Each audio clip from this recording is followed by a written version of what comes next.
Connor. She's in the pews sitting quietly watching. I will be Garrett.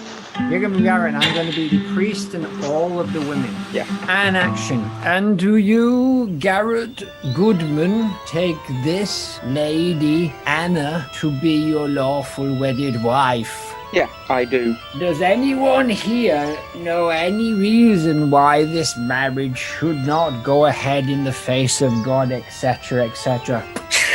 I do. I know why, because he's a rotter. What? Sandra? You're a rotter, Garrett Goodman. This can't be happening right now. You know what? I think you're a rotter too, Garrett Goodman. You're still married to me in state of Illinois, Nevada. Leslie. And you know what? You bugger? I've got 6 illegitimate children of yours, what you've not got even given me no money for. These are not mine. Look at them. Daddy, that's not mine. Look at his eyes. You look just like me, Daddy. Daddy, give me a hug. Look at his eyes, Maury.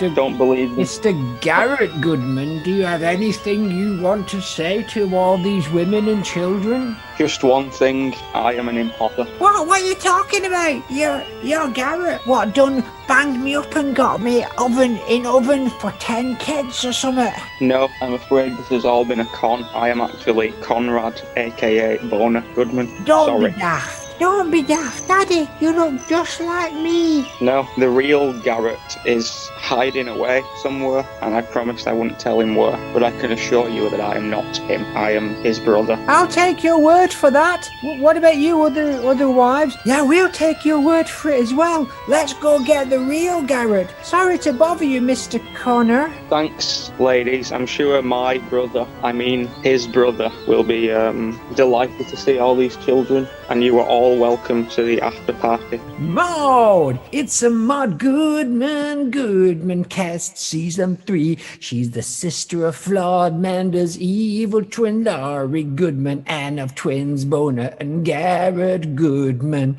Knitting and scrapbooking for Jesus. Maybe she thinks that Ned is cuddly or not. She's a spat on ice cream binger and blam shooter, tuppence guinea pig owner. Ooh, she's a non-ultraviolet tattoo on your leg and a shameful caught Bible underliner. Ooh, Maude Flanders podcast season 3 episode 24. Yeah, I think we're into the real. She's really established now as a background or supporting character. So it's exciting times. Exciting times. She's even a background character in her own podcast cold opening now, because what we didn't mention there in that cold opening was Maude was sitting in the aisles of the church watching curfew. I believe you did mention that. Yeah, but that'll be cut out because I always fade into the cold opening. These good people at home, they don't realize we have banter even before we start. Anyway, hello, Goodman Morning and Ned's wife next door neighbours clum. Don't ingest any lamb or gammon, companion. Brought to you by Modcasting Corporation, the Divisney of Rob Nibinley Kinglebeels, Log Lady, sponsor the CIA FBI cops, sponsor Magdalena Facebook Rip, sponsor Bradley Walsh and Chasers in Tow, sponsor Death the Reaper coming for y'alls, and sponsors a woman from Lost who likes to roll her eyes. Also, last week we gave out a call for new sponsors, and here are some new ones. We were now sponsored by Walmart, the Sinoec Group, Royal Dutch Shell, China National Petroleum, and the Chinese State Grid. So thanks to all those multinational corporations that have now given us cash. We support their products and we support them in their aim to take over the globe and make it a better place. We do, and we are still in space. We are still in space, although we are heading back to Earth in an escape pod along with our animate carbon rod, Todd. I forgot what Todd's last name is. What is it? Rodman. Todd Rodman, the animate carbon rod. I'm going to take him back and introduce him to Rod and Todd Hobgoblin and see what they think. Maybe they'll keep him as a pet. We also need to reunite him with his owner, Rod Todman. Rod Todman, yes. if we can find him somehow out there in that big wide crazy world. We left the MFIMDB, Mod Flanders Internet Database, Hot Cake Fish Restaurant, Space Station last week in the hands of all the dogs that are up there running wild. It's a dog-run space station. And one thing I noticed is that now 17, I think, of the Maud Flanders databases have been burned to the ground. They are the Vatican City, Montserrat, Saint Pierre and Miquelon, the Caribbean Netherlands, Liechtenstein, the St. Martin MFIMDB, the Marshall Islands, the Isle of Man, St. Vincent and the Grenadines, Aruba, FS Micronesia, Grenada, Tonga, and sadly, Guam. All burned to the ground by a mysterious arsonist, for lack of a better word. Yeah, and our head of security, our new head of security, Diane, said she saw like a spooky blur floating out of every museum just before the toasters. It was the toasters in every building that caught fire. Oh my goodness, at exactly the same time? No, in sequence. Oh. We just don't know what the sequence was. Tell me more about those toasters. Oh yeah, it seems that in every mausoleum room, toaster has been plugged in and thrown into the tithing pond. And every building has the same sort of spooky green thing like float past the camera, according to Diane. That is very weird. Who is Diane? Yeah. Diane's the head of World Maud Database Security. Oh, of course. I also hear that somebody saw an eerie orange tango man running down the street a week ago as well. And such a phenomenon has been experienced in several MFIMDBs around the world. Yes, stinking of curry. Stinking of curry. So with all that aside, I think we should introduce our new detective that we've hired to try and get to the bottom of some of those Maud investigations. Would you like to introduce him? Yeah, we're not sure of his name. All we know about him is that he is a robot that is homeless. He's a hobo-robo, if you like to call him those, if that's still an acceptable term. Believe so for now. Well, he says he's from the future as well, so it must be either circled back into use. He's a notorious liar as well, though, isn't he? Which is not good for a detective. You want to at least be able to trust what they tell you. But what does he say? He's a pathological liar. What does he say? Here he is. He's come into the room right now. Hobo Robo, what do you have to tell me about this idea that you've been investigating about how Maud shot Burns because of the ice cream spy cam? Oh yeah, I am a homeless robot. I think that Maud Flanders Goodman may have shot CM Burns over a dispute to do with a spy camera that watched her eating a tub of ice cream. When she found this out, she confronted him and used the baby Simpson as an alibi scapegoat. I see. Do you have any evidence of such of this heinous crime that you are suggesting Maudlin carried out? I do, but it is not physical evidence. It is more of existential evidence. That's good enough for me. So Nathan, off you go, Hobo Robo. We'll catch up with you next week. Beep. Take your calculator, Dave, with you as well. Yes. Bye. Bye.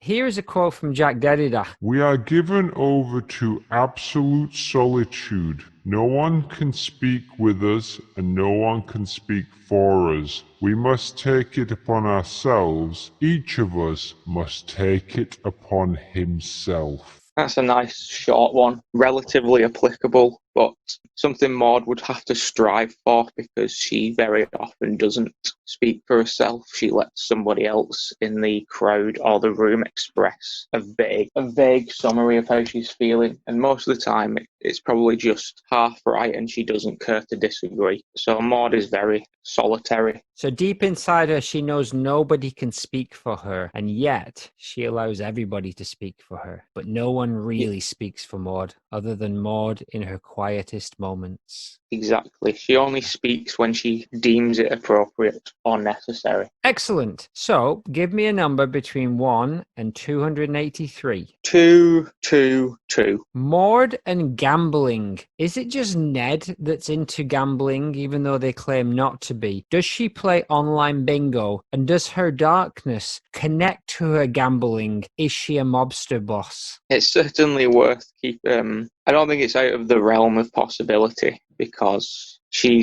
one time says that Neddy doesn't believe in gambling, but every other example, we've already seen him gamble 4 or 5 times with the house, etc. The Leftorium. He goes to Vegas at one point. He goes to like the Super Bowl. I'm pretty sure Homer saw him in the very first episode at the dog racing track. But Maude, we've never actually seen. We saw her support the idea of the casino, but we never saw her at the casino. So I don't think so. I think if she does, it's like a passing, oh, maybe I'll buy a lottery ticket this week. I don't think it consumes her the way that it does Marge. She's not given to addictions. She can ride those tigers without falling prey to them. I believe so. She seems relatively strong-willed. But I think we need to get the Hobo Robo investigating her connections to the underworld. We already know that she can call on the Yakuza. I think she's got connections via the sea captain to other underground crimes. And what about her connection to Fat Tony? It's very possible. I was just going to bring up Fat Tony. I don't know if we ever really see them together other than the time that she, as you said, calls the Yakuza. But she's not with Fat Tony in that situation. She's against him. And I don't think we've seen them. Maybe we'll see them together in upcoming seasons. But as far as I know, she has no connections. But that's how you do it, isn't it? You don't broadcast that you know Fat Tony. Exactly. If you want to. So it's worth keeping in mind for the clues. Is she the Gus Frink of Springfield? It's a question I want to know. It's unlikely, but he wouldn't be out of place in the Flanders household. He could be like a distant cousin. He ticks all the boxes that you need to be a Flanders, with the niceness and the sort of repressed evil. So let's put that down as a maybe. Yeah. Would you like to move into today's clips? The content? Yes, I have one more. I'd like to introduce a new quick segment for you. Oh, yes, please. It's called Maudio Commentary. Nice. And I have a brief list. It's similar to your Mauditorium. Oh, yes. And I've watched a few DVD commentaries now and making a note anytime they mention Maude or anything we've kind of talked about. But I only have 10 so far, so would you like to pick between 1 and 10? 8, of course. 8 is from When Flanders Failed, and it just says William H. Macy as Ned Flanders, which is something they talked about if they did a live action. That's someone they suggest. So I was thinking, who would be a live action Maude Flanders? I mean, we've already pitched Streep, definitely. But I see Paltrow fits the bill. Okay. We already know you had a dig at Paltrow in previous episodes. Yes. I do like Paltrow, but I like her for the same sort of bland reasons I like all of these minor female characters, like Libby. Yes. I believe that William H. Macy, who has actually appeared as himself in an episode of The Simpsons, apparently, he was supposed to be Frank Grimes.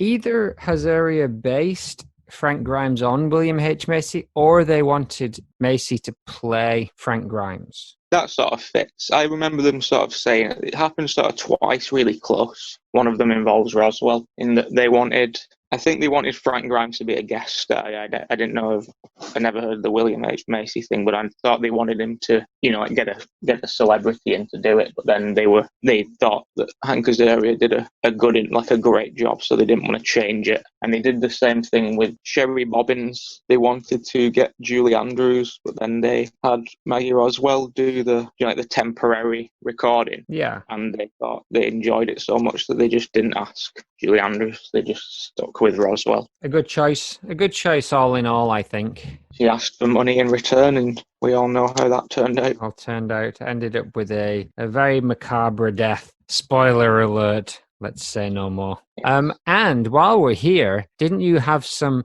excellent Simpsons interaction on the Twitter platform this week? Oh yeah, it was Instagram, but okay. I reached out to Ian Maxstone Graham, who a Simpsons writer who wrote the episode where Maude dies, to ask if he had any sort of insight. And He was kind enough to reply a couple of times and sent some. He doesn't really remember much because it was, over 20 years ago now. I imagine his attachment to Maude wasn't as strong as ours, but he did say that they all liked the NASCAR idea from the start, so there wasn't really another way of... Nobody really talks about a different way of Maude dying, I don't think. There wasn't a couple of ideas up there. And he also said that, as we found out, I don't know if we've talked about Queen Maud of Flanders either, but there was apparently a Queen of England in the 1050 kind of times who was called Queen Matilda or Maud, and it was of Flanders. Oh, you don't have to tell me. I mean, you do, because I totally forgotten, but I now remember studying that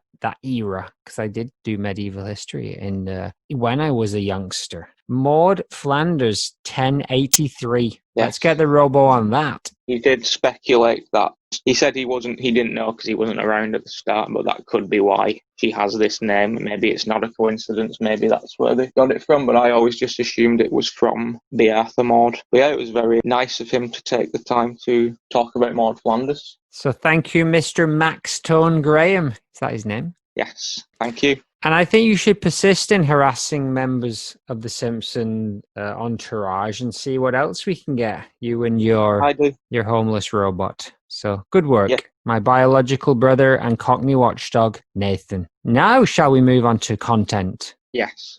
Would you like to give these good people a little bit of context? This is a slow burner. This is one of those kind of times that I kind of thought about at the start whether to include or not, but I want to go through everything where quite a lot of this is her just being visible, the back of her head being visible in the background whilst Uncle Moe opens his family feed bag. What are the names of these episodes? This one is called Bart Sells His Soul, and then there's 2 clips at the end from... We're going to go back to fill in a continuity gap. Yes, say no more, but the Bart Sells His Soul episode is a fantastic episode. Thankfully, Maude plays no part, so we could focus on the few minutes where Moe comes in, ka-ching, and he's got the stink lines and everything.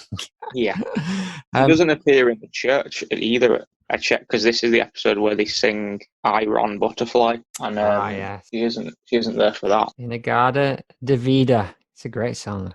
Clip one. As a teaser for the end of this long season is that the person we're going to be looking at for the next cast is present in the Iron Butterfly scene. So should you like to go and find that scene and go through all of the cast members that appear there that are not Disgustu or Poochie? They're all a possibility for the cast coming up in 6 short episodes' time. Clip 1. Moe's Tavern is now called Uncle Moe's Family Feedbag Restaurant. We see the Flanders family sat at the table. Ned says, "Now, Rod, you can order anything you want for your big 10-0. He says, Todd, right? It's Todd's tent." Well, this is sort of the only kind of defining thing we have, I think. But he says Todd, not Rod. I think he says Rod. I think the sound quality, I'm going to work on that. The sound quality of the video I sent you was pretty low, but I'm pretty sure it's Rod that he says. So we think it might be Rod's birthday. Yeah, but Todd is 2 space years younger than Rod, is what he says at some point, but he's also the same age as Bart. Yes. Well, we've been, in our early episodes, we got ourselves right into the quagmire of that. Let's steer clear for the time being. Ned says, "Rod, you can order anything you want for your big 10-0. Maude is looking on with her sideways duck face and smiling. They're excited. Todd is excited by the $1 million fries, and the waiter looks around. And I think it's Todd who's holding the menu, and he's excited by the fries, which is why it confused me that he said Rod, though I'm no expert. It could well have been Rod. I believe it is. The waiter looks away as the $1 million fries are ordered. The waiter says, "Uh-oh." The alarms go off. Maude picks up the menu and says, "Moe gets so excited when you order his $1 million birthday fries. He just has to celebrate." I think Maude's reading that from the menu, and she's smiling wide-eyed. On cue, Moe kicks open the door with sparklers in his hand and a basket of chips. Fries on his head. "Here I go, here I am, I'm Uncle Moe, thank you, ma'am." Thrusts his face right into Maude's face, and she recoils with her teeth bared. He then turns to Ned. "This'll be a treat." Then to Todd and Rod, thrusting his face and putting his head down on the table and shouting, Uncle Moe, here I am while you eat. And then they have to eat the fries while they're still strapped to Moe's head, I believe. Yeah, Rod just starts to eat the fries really slowly, one by one, until Moe has to ask him to take the basket off because it's burning his head. It's a good scene. It's good. This is our first Moe and Maude direct interaction, I think. But he doesn't seem too interested. He's just doing his job. This is all, I imagine TGI Fridays and the things like that are just maybe become popular at this time, and that's what they're kind of going for. So it's weird that I think the reason that the Flanders family are there is that they saw a family restaurant and thought, we'll give it a try. They probably didn't look into the fact that it was, they've only been to Moe's Tavern once from what we can see, so they probably don't remember it all too well. I believe the last time they were there, they were watching Aerosmith. I believe so. So it's a very different atmosphere this time. It's nice that they're into trying. They want to help Springfield's businesses and try out stuff. And Maude does a good job of reading the menu. It's pretty much the only point I had about her in this scene. She nails it. She's very fluent. She's very clear. And she sets up Moe's entrance. And Moe, we believe this is before Maude has come onto his radar. So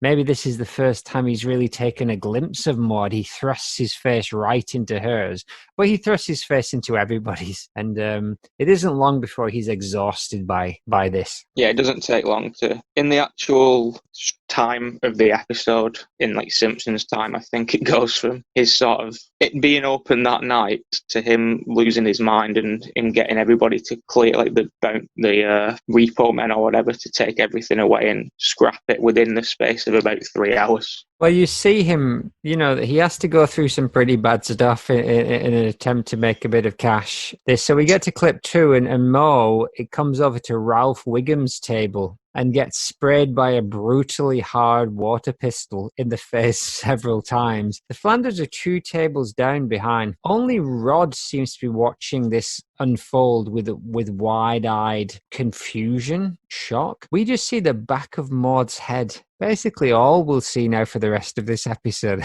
And my question is, what food is Maude enjoying while she avoids this madness that Moe is going through? I did think about this, and the only kind of speculation I have is that Moe, in a scene prior to this, recommended something to Marge called something along the lines of like Moe's special hobo chicken, and he added secret hobo spices. So maybe he recommended that to Maude as well. I can't imagine Maude would go for something entitled Mojo Chicken. Not Mojo. Hobo chicken. Maybe not. But Marge's response was to just say très bien. Really? So thinks it's fancy. I think Maude would be likely to go for the safest item on the menu, maybe just a green salad, which for Moe would probably just mean a bit of lettuce.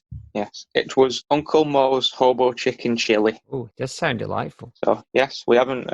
We know that Maude's not a vegetarian. That's all we really know. So we know that meat's not off menu. Maybe fish. That's quite a religious thing to eat. It is. Maybe she'd go for some fish. I wonder if she did.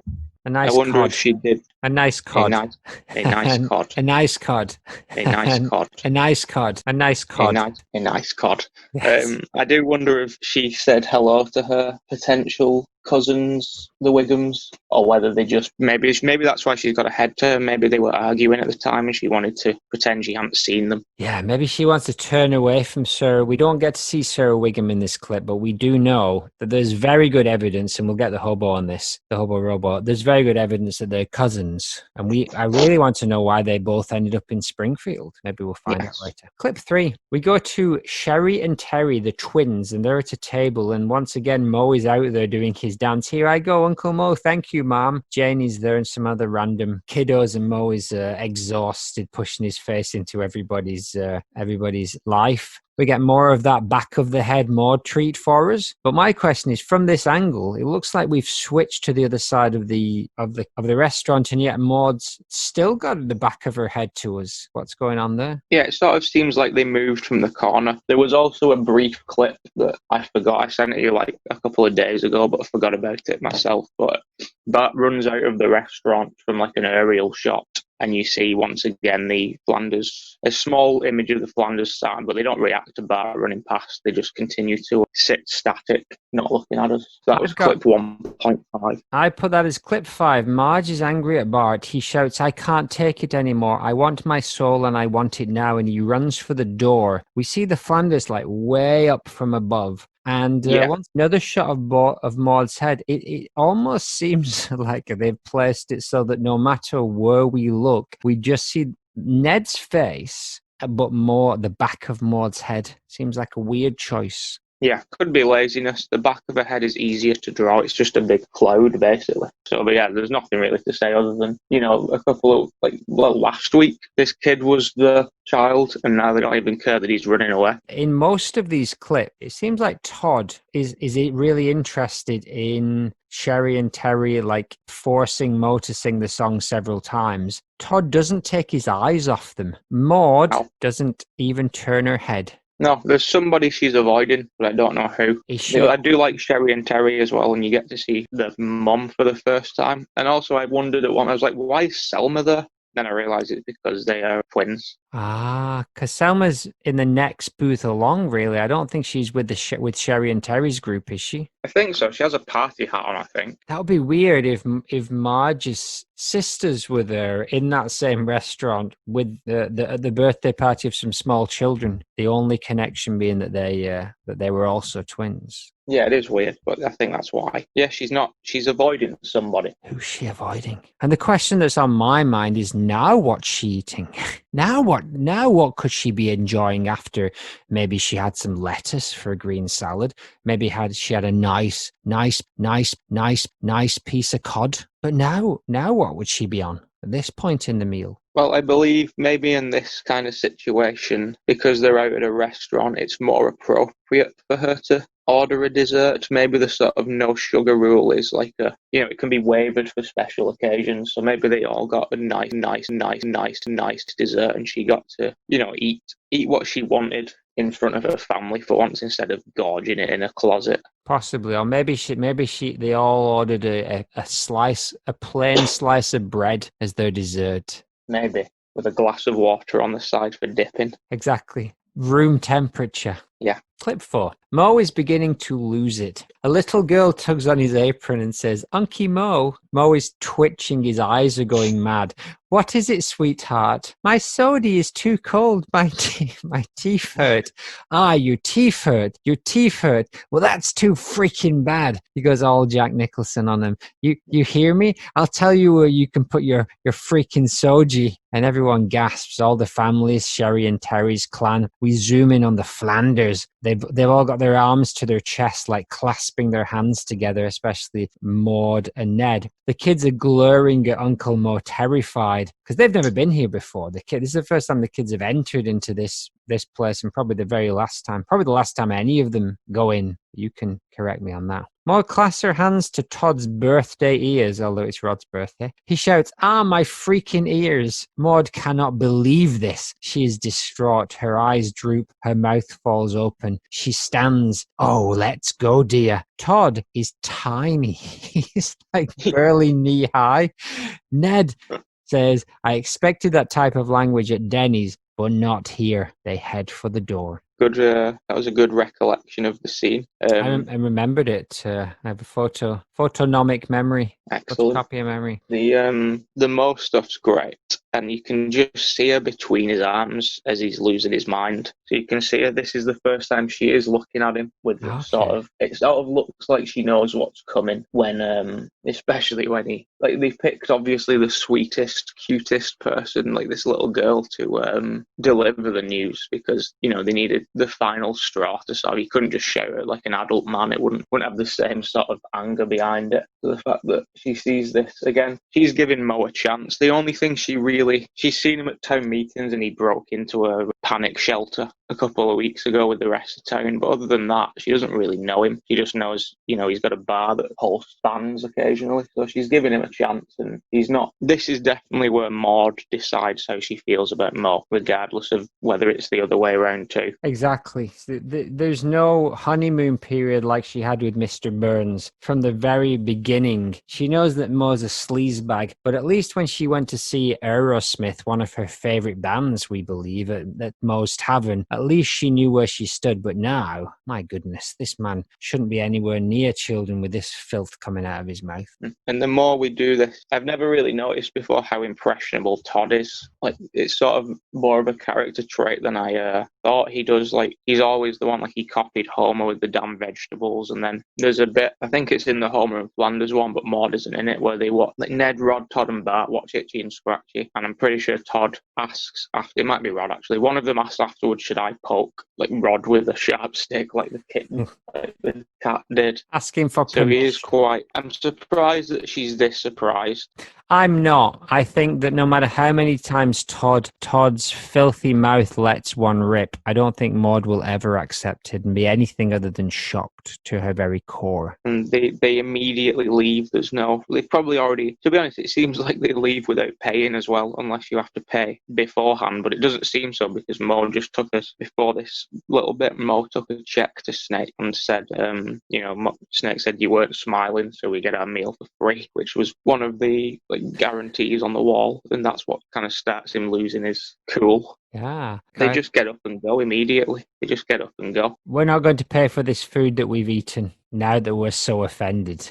The table, I don't know, you tend to notice these things more than I do, but was the table, did they have any food on the table at this point, or was it just an empty table? I think it was empty. I don't think, other than the chips. But this is further down the line, so we're assuming they've had a nice bit of cod. Probably some lettuce and some dry white bread and tap water. So they do owe Moe a little bit of cash, but obviously his rudeness, Moe Syzlack rude, has suggested to them that they can just do a runner. Yeah, they have no respect for him, so they don't have to sheep again. This is one of those times where she isn't always sheepish. She's very much like, let's go, we're going, we're leaving. There's no debate about it, really. Oh, no, she makes the stand. It's very clear that Marge is taking Maude is taking control of this situation, and she gets up and she leaves. Just out of interest, do the Simpsons also leave at that point? I don't remember, actually. I'm pretty sure you don't see them leave, but then the next time you see the sort of, like I said, the next time you see the bar, it's being sort of all ripped out, and Homer's there with Barney, but Marge, Lisa, and Bart's already run off, and then Marge, Lisa, and Maggie, I don't think you see them leave. The reset button has been pressed, and the Flanders, Rod's birthday was ruined. Do you think they did anything else for Rod's birthday? Yeah, but something mild, like probably a special edition of Bombardment or some cottage cheese on cucumbers. Something refined, something that ain't going to get the temperatures too high. Yeah. But fun. Shall we move on from that episode, Bart? Maude Sells Her Soul, and move on to the trip back in time that is Do the Bartman. You found 2 clips from the Do the Bartman pop music video. Would you like to set them up for us? Yeah, I kind of, when we started doing this, I thought we would, after we'd looked at all the episodes, we would look at sort of bonus stuff. Like, there's a couple of games that she's mentioned in, and Do the Bartman stuff. But then I thought we're probably better off doing everything in continuity, so I've sort of included them, and this was the only one that we've missed in actual time. This would have been Maude's second appearance after the golf debut. This will be the next time that we saw her. But what's interesting is she and most of the characters in the video look less well developed in terms of their animation than they are in the episode. Yeah, it looks very rough, doesn't it? Yeah. And I always just assumed that was somewhat intentional. Really? What would be the intent of making all of the animation sketchy? I don't know. It seems to have more of an MTV sort of. It's not polished. Okay. I also imagine they rushed it out pretty quickly. That's more likely that they just banged it out in a weekend. Yeah. So clip 1, and this almost qualifies as Maude art, but clearly also doesn't. Martin Milhouse and whoever that third kid is are dancing lasciviously. We cut to the crowd. The Simpsons without Bart, so Homer, Maude, not Maude, ka-ching. Homer, Marge, Maggie, and Lisa are looking very worried. Less worried is a very young-looking Ned and Maude, where we just see the top half of their face. Maud's hair is a little less voluminous, her eyes a little less eyeshadowed, but she's bobbing along happily to this ode to mischief. Questions why hasn't she left the mob as she normally did? Why is she putting up with this nonsense from Bart Simpson, even celebrating it? I can answer all those with a simple but disappointing answer. It's all, as you find out at the end of the video, it's all a figment of Bart's imagination. It's all a dream. Yeah, so he's just imagining that he did this when he didn't actually do it. So it's interesting that his dream has such resolution, because the room is filled. The only recognizable people in that room other than the Simpsons are Otto, maybe the music teacher, Ned and Maude, and like 10 other random early Simpsons sketches. Yeah, and same for the rest of the video. It's very early Simpsons characters, because again, they only had at this point. Yeah, this came out like at the beginning of season 2, like 2 or 3 episodes in. So they probably only had like 30 or 40 characters to pick from at this point, including like one-time characters like Jacques the bowling guy and Princess Cashmere, the dancer, the exotic dancer. Yeah, they all pop up in this video, and I imagine they wouldn't have done if it came out like 2 or 3 years later. Let's put the dream logic aside. Inside Bart's dream logic, why is Maude his choice for dancing along to this? Is it simply because he doesn't know many adults in Springfield? That's a possibility, and again, he probably knows them better than most of the adults because they live next door. So if he was to try and fill a room from memory, I imagine they would, that's 2 easy picks. Rod and Todd aren't there though, unless they're on stage. No, Todd appears in the next clip, but they're not there at that point. Fantastic. But it's sort of I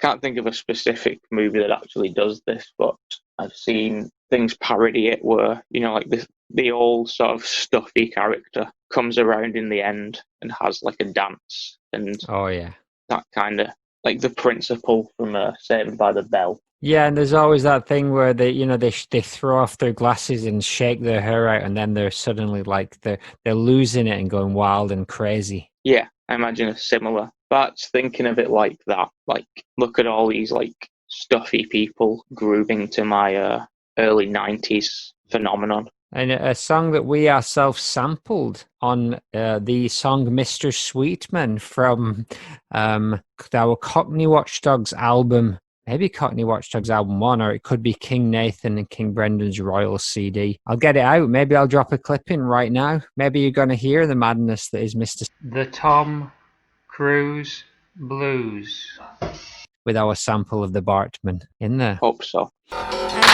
Beautiful, sing like a good Tom Cruise Blues. Tom Cruise, Sweetman Blues, Sweet Tom, Mr. Sweet Gun. Clip 7, the final clip today, we get to Maude in a long red dress.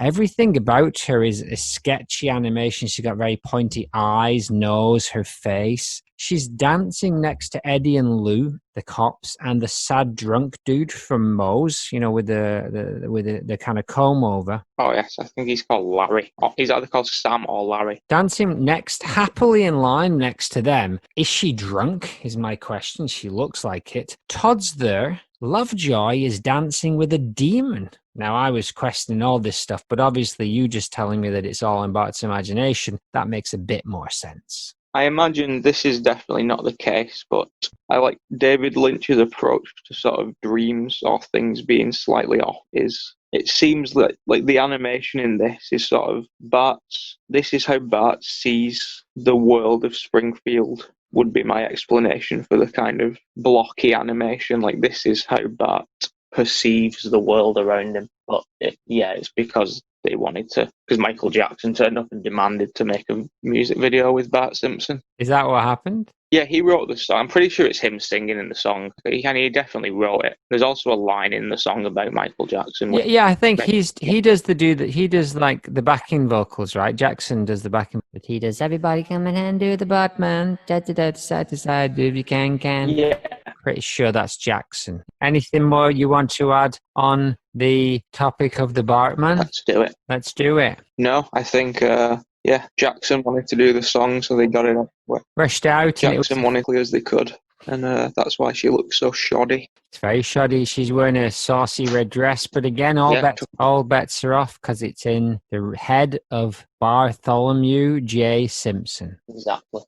Now there's not been many like big hit singles based on cartoons. Britain has a few. I don't think the States have many. I don't know how big the Bartman was in the States, but I mean in England we have them all the time. The South Park one, the chocolate salty balls. We had Crazy Frog. We had Mr. Blobby. We have no shortage of novelty hits because you don't have to sell that many in Britain to hit the top numbers. But Peter Kay and Bob the Builder. Exactly. Bob the Builder. Postman Pat, I'm sure, has been in the top 10. You really just need a funny character and some silly sounds. But what about, can you think of any other big hit TV shows or cartoons that have had songs of that size? No, not at all, really. It came from, they did an album very early on called The Simpsons Sing the Blues, which is already weird, and it's like they go on to like parody it like 3 seasons later, as if like, joking that they already did this sort of thing with like, they do like a Simpsons Christmas album or something. Yeah. And so they picked this. I don't know how Jackson, I think it had just exploded at the time, hadn't it? And everybody wanted to be involved with The Simpsons, and Michael Jackson, for whatever reason he may have had, took a particular liking to Bart Simpson and wanted to do a song with him, and that was all right in the 90s. That was fine. Absolutely. So they did. The wheels kind of fell off for him a little bit after that, but at that point he was okay. It was never released in the United States as a single. It's crazy, because they did another one called Deep Deep Trouble with a music video as well, but it didn't do anywhere near as well. There's a Lonely Island video with Julian Casablancas of The Strokes where he mentions the Batman, which is I like that reference. I see. Yeah, that's pretty much it for the Batman stuff. She's a hallucination. Oh well, so the Dream Maude, it was her second ever appearances chronologically, and a big step backwards from her first. But I wonder if you've got a page there of Maudelin's diary that we might be able to hear a little bit about. Who knows, maybe it's from her time inside Bart Simpson's dream, or Uncle Moe's family food bag, or somewhere else. Is there a page for us? There is. There's a good page. Oh, that's good. It is. It isn't page number 1 because, as we know, she wrote this.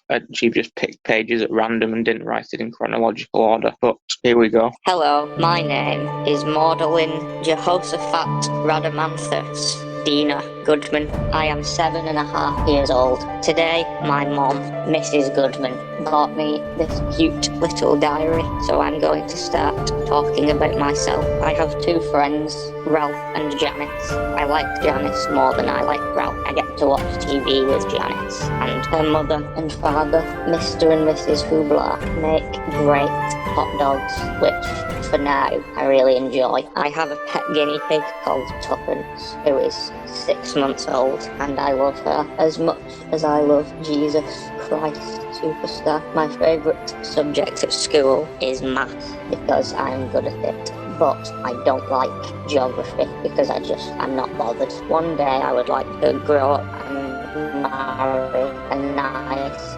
giggly man and have 2 wonderful children, and maybe one day I will go to a TGI Friday style restaurant, but that's a long time in the future. Okay, the only other thing I want to say right now is that I hate ice skating. See you soon, new diary. Love, Baby Mod. Well, again, this has been nothing short of revelatory. We learned her middle names, which I've already forgotten, but I'll write down. We've learned she hates ice skating, loves maths, say it's geography. And she's all happy about her new guinea pig and very prescient of her visiting a TGI Fridays style restaurant at some point in the future with her 2 children and her giggly husband. I'm happy to know that many of Maude's dreams came true. It's nice, isn't it? Her middle names are Jehoshaphat, which means the Lord is judge, Rhadamanthus, which means a judge in the underworld, and Dina, which also means something to do with judgment. So it's almost like her parents wanted her to make sure that she was ready for her life as one who judges. Yes. It's almost as if they should have called her Judy and not Maude. Maybe there's a cousin Judy. Well, there is that fake Wikipedia that claims that her mother's name is Judy. Oh yeah, well, that's fake news. Fake news. Fake news. Hopefully we don't spot that orange tango man again soon. Hopefully he's gone now forever. But who knows, he might come back stinking and sminking up the place. Shall we do a song to wrap it up? Sure. Alrighty, who's starting? Me. Go for it. Family Feedbag. Family Feedbag. This will be a treat. $1 million fries. Big 10-0. Oh, here I am. Thank you, ma'am. Stink lines. And everything. The soul. Ooh, I spray you in your face, but Maude ain't watching. Back of head. Back of Maude's head. Spaghetti and mobiles. Moe is suffering. Todd doesn't take his eyes off him. Maude not interested. Hobo chicken chili. Unky Moe. Teeth. My freaking ears. Let's go, dear. Let's get out of here. I expect that type of language at Denny's. Do the Batman. Everybody back and forth and Maude to side. Everybody if you can. Pointy face Maude Bartman. Jarred dancing abilities. Shaking side to side, shuffling drunkly with Tiny Todd. Static arms. Tiny Todd. Tiny Todd. Tiny Todd. The end. The end.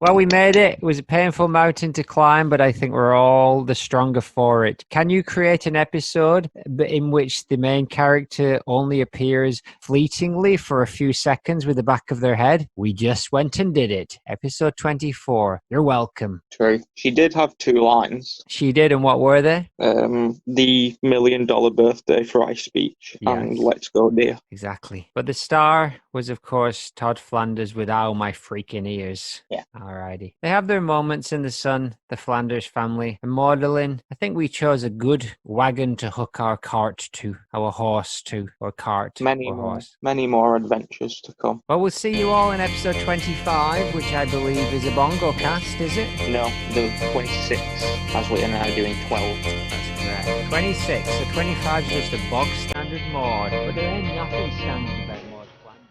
So we'll see you all then. We love you. Bye. Bye.